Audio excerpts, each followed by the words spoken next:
Today is Thursday, February 19, 2026. I'm Tom Worth, and today I wanted to talk about the dirty Republican Senate primary in the state of Texas. Whoever wins this will get the, and possibly neither of them will win this. We've got two main candidates, John Cornyn and Ken Paxton.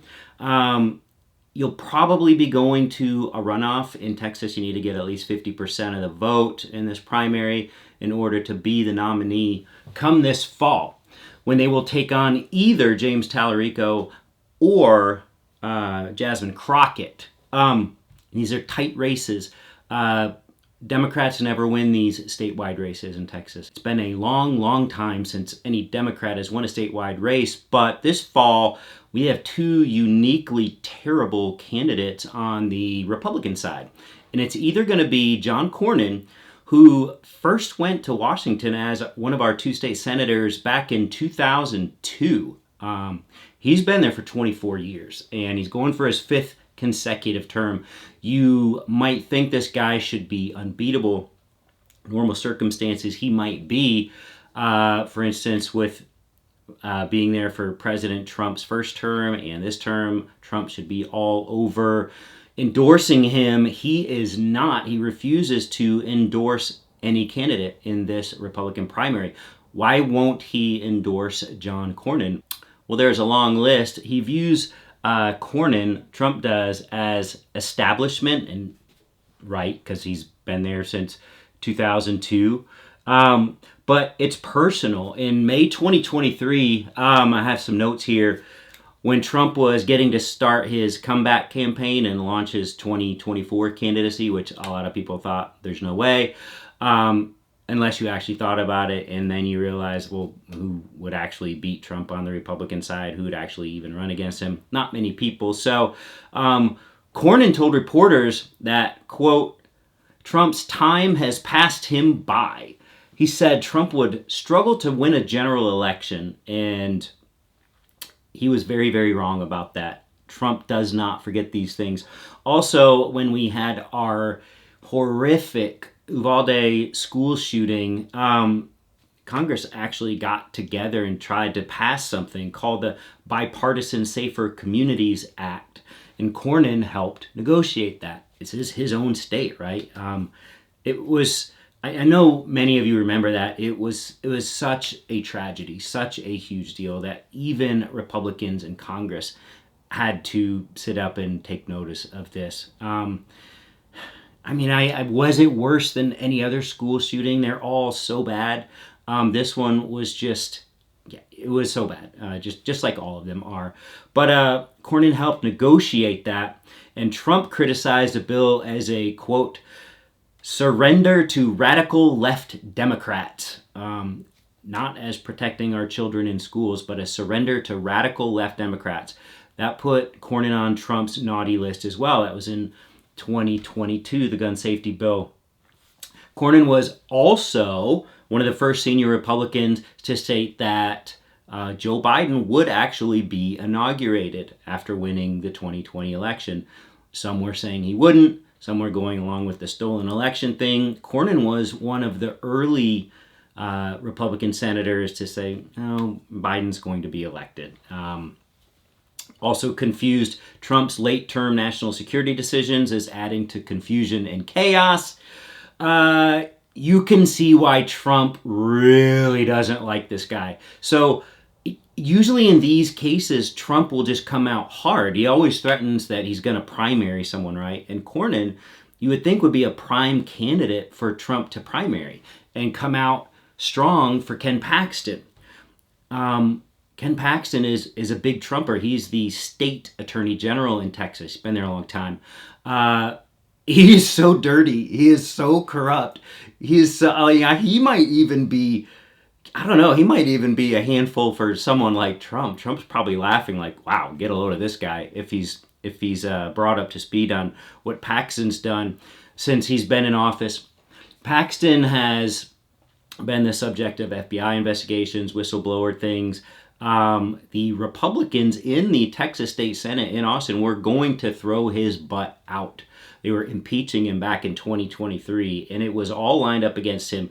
And the day of the election, they all fell in line. Something came down from on high, and they all said, okay, we're not going to impeach him. And they all we were watching online as the voting was coming in, thinking, wow, this guy's finally going to be held accountable. The Republicans are finally going to do the right thing in Austin, and they didn't. They just fell right in line and did not fire him. What did he do that was so bad?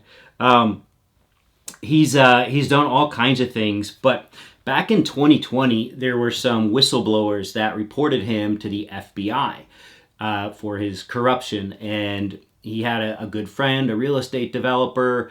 He gave special treatment to. He prevented some foreclosures for some of this guy's properties.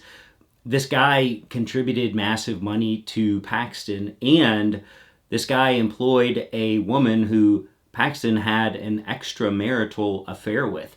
So Paxton's own wife was just rabidly attacking him for the scumbag that he is. And Paxton rabidly would lie and say, no, none of this is true. And they had investigations, and Paxton actually hired some private investigators on behalf of his corrupt real estate buddy. Paxton hired private investigators to investigate the FBI and to investigate the whistleblowers. Paxton is so dirty. It's incomprehensible that this guy kept his job, but he did. They left him in office. And so Trump, Freudian slip there. So Paxton did all this stuff, the extramarital affair, the wife hates him, and he gets left in office. And the whistleblowers were awarded $6.6 million to be paid to them because they got fired from their jobs by Paxton illegally for whistleblowing. So you go back to last June, and there was another thing. The thing that predates all this was a securities fraud case where he was indicted on felony charges for recruiting investors for a tech startup without disclosing he was being paid a commission. This went for 10 years, this securities fraud indictment. Kept having delays, venue changes. He finally settled it last June because he knew he was going to be running for the United States Senate seat, so he couldn't have this pesky thing hanging over his head.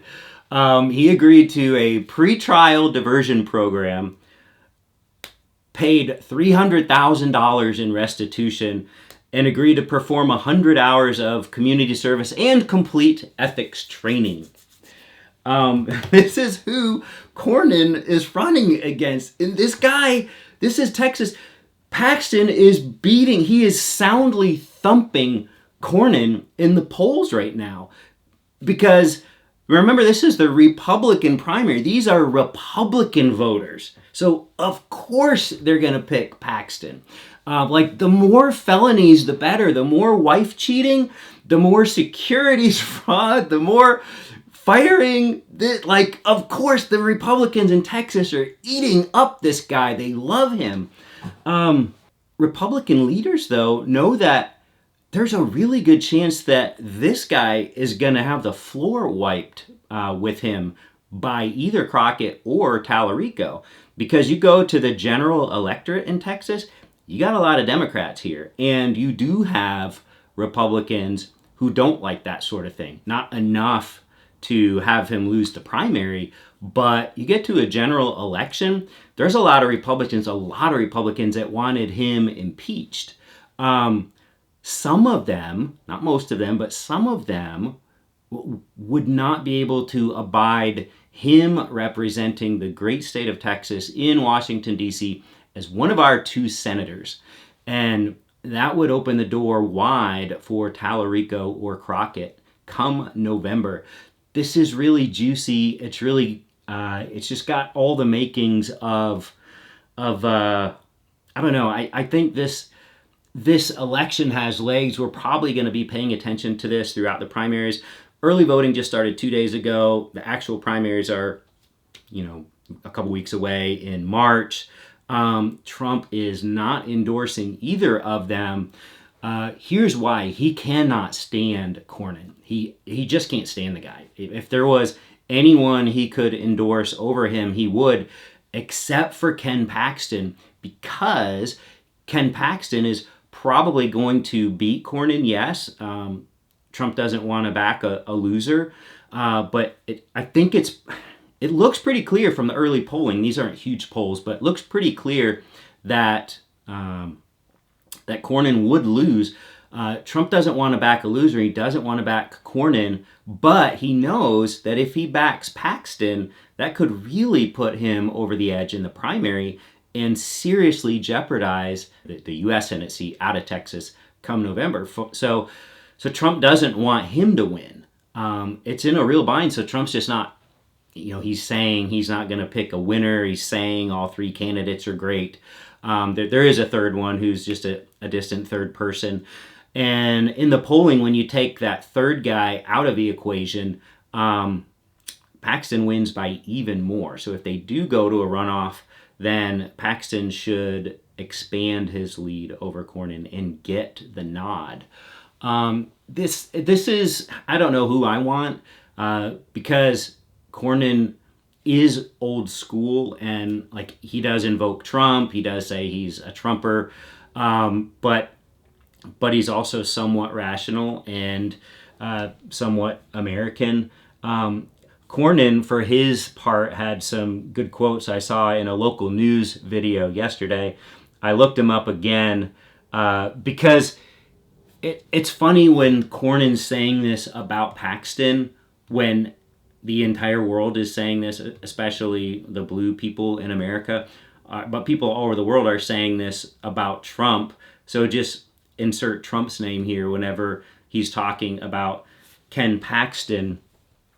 He says, Republicans up and down the ticket will pay the price of having an albatross like the corrupt attorney general hung around their neck. Texans can't trust Ken Paxton. He's lied to his family. He's lied to Texas taxpayers. Let this sink in. He's lied to senior staff members, the heroic whistleblowers who turned him into the FBI. If he lied to those folks, lied to us, what makes you think you can trust him to represent us in the United States Senate? These are the attack lines Cornyn is using against Ken Paxton, when his own boss, his own fearless leader, is Donald Trump. So Cornyn is in for the fight of his political life, and I don't see him emerging victorious from this. I'm just going to enjoy it. I'm just going to enjoy the chaos and the mayhem. They are going at each other as if their lives depended on it, and their political lives do, because whoever loses this is over. They're done. So keep your eye on this one. Okay, that's it for today. Thanks for watching. I appreciate it. As always, give it a like and subscribe if you would. I had a long-time commenter, friend of the channel, you know who you are, buddy, mentioned something called hyping. He said he hyped one of my videos a few videos back, and then I had my wife tell me the same thing the other day. If that's something you have figured out how to do, you want to throw some hype my way, that would be cool. I don't know that it really has any effect on anything, but presumably it would. Anyway, that's it for today. Stay safe. Hopefully you all are enjoying a wonderful Thursday here, and we will talk later.